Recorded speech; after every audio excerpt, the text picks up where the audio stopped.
আসসালামু আলাইকুম। এসএসসি 2026 ব্যাচের শিক্ষার্থীরা, আশা করি তোমরা সকলেই ভালো আছো। তোমাদের গণিত বইয়ের ৩য় অধ্যায় বীজগণিতীয় রাশি, এখানে যে সূত্রগুলো আছে সেই সূত্রগুলো আছে। একটি সূত্র তোমাদের আমি প্রমাণ করে নেব।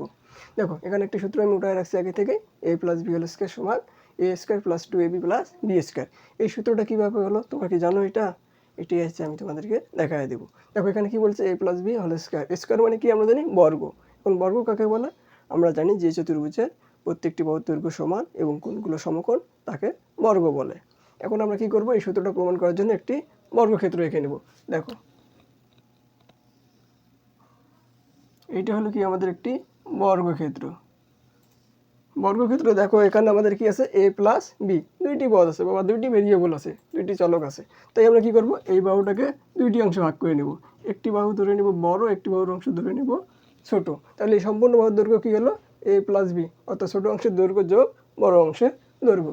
তেমন এই বাহুটাকে কি করব, আমরা দুইটি অংশে ভাগ করে নেব। এইটুকের দৈর্ঘ্য ধরলাম a, এইটুকের দৈর্ঘ্য ধরলাম b। তেমন এই বাহুটাকে কি করব, দুইটি অংশে ভাগ করে নেব, এইটুক a, এইটুক b। আবার এই বাহুটাকে দুইটি অংশে ভাগ করে নেব, এইটুকু হলো a, এইটুকু দৈর্ঘ্য হলো b। এখন দেখো, বর্গক্ষেত্রের ক্ষেত্রফল আমরা কি জানি, বাহু গুণন বাহু। তাহলে এই বাহুর দৈর্ঘ্য কত হলো, a + b। আবার এই বাহুর দৈর্ঘ্য কী হলো, a + b। তাহলে এই বর্গক্ষেত্রের ক্ষেত্রফল কী হবে আমরা জানি, a + b into a + b, কারণ বাহু গুণন বাহু। এইটুক বাহুর দৈর্ঘ্য হলো a + b, আবার এইটুক বাহুর দৈর্ঘ্য হলো a + b। আমরা জানি বর্গক্ষেত্রের ক্ষেত্রফল কি, বাহু গুণন বাহু। তাহলে আমরা কী লিখলাম, একটি বাহুর দৈর্ঘ্য গুণন অপর বাহুর দৈর্ঘ্য। এখন আমরা দেখো এগুলো সব যোগ করে দেব।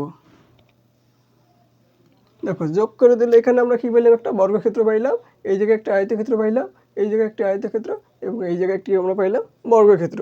এখন আমরা সবগুলো আলাদা আলাদা ক্ষেত্রফল নির্ণয় করব। দেখো, এই জায়গায় যে এই যে ছোটো বর্গক্ষেত্রটা তৈরি হলো, এর ক্ষেত্রফল আমরা কি জানি, বাহু গুণন বাহু। তাহলে একটি বাহুর দৈর্ঘ্য কত দেওয়া আছে, a, অপর বাহুর দৈর্ঘ্য দেওয়া আছে a, যোগ। এখন যে এই জায়গায় আয়তক্ষেত্র আছে, এই আয়তক্ষেত্রে আমরা ক্ষেত্রফল নির্ণয় করব।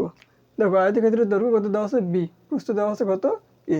আমরা জানি আয়তক্ষেত্রের ক্ষেত্রফল সমান কি, দৈর্ঘ্য গুণন প্রস্থ যোগ। এখন যে এই জায়গায় একটি আয়তক্ষেত্র আছে, এই আয়তক্ষেত্রে আমরা ক্ষেত্রফল নির্ণয় করব। এই আয়তক্ষেত্রের একটি বাহুর দৈর্ঘ্য কত আছে, b, অপর বাহুর দৈর্ঘ্য কত দেওয়া আছে, a। তাহলে এই আয়তক্ষেত্রের ক্ষেত্রফল কী হবে, দৈর্ঘ্য গুণন প্রস্থ। দেখো, এই জায়গায় কি আছে, এখন বর্গক্ষেত্র। এই বর্গক্ষেত্রে আমরা কি করব, এখন ক্ষেত্রফল নির্ণয় করব। তাহলে বর্গক্ষেত্রে দেখো কি, এক বাহুর দৈর্ঘ্য আছে b, অপর বাহুর দৈর্ঘ্য কত দেওয়া আছে, b। তাহলে আমরা কি করব, বর্গক্ষেত্রের ক্ষেত্রফল নির্ণয় করব। বর্গক্ষেত্রের ক্ষেত্রফল আমরা সমান কি জানি, বাহু গুণন বাহু। তাহলে এখানে কিন্তু কী লিখবো, b ইন্টু b। দেখো, এই জায়গায় আমাদের কি দেওয়া আছে, a + b into a + b। এর পাওয়ার কত, পাওয়ার কিছু নেই মানে কত আছে, 1। এর পাওয়ার কিছু নেই মানে কি আছে, 1। দেখো, এই জায়গায় আমাদের ভিত্তি কত, a + b, এখানেও ভিত্তি আমাদের কত, a + b, কারণ দুইটি আমাদের ভিত্তি কি একই। আর ভিত্তি যদি একই হয়, গুণের সময় পাওয়ারগুলো কী হয়, যোগ হয়। দেখো, আমরা এখন কি করব, ভিত্তি নিব একটি আর পাওয়ারগুলো কী হবে, যোগ। তাহলে 1 + 1। এখন দেখো, এগুলো আমরা গুণ করে দেব। a গুণ করলে a² প্লাস ab গুণ করলে ab প্লাস ab গুণ করলে ab প্লাস bb গুণ করলে b²।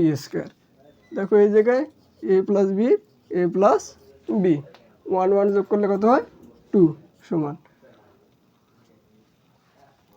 a² প্লাস ab আর ab যোগ করলে কত হয়, 2ab প্লাস b²। দেখো, এটাই ছিল আজকে আমাদের প্রমাণ। কীভাবে, a + b² সমান a² plus 2ab plus b² হলো।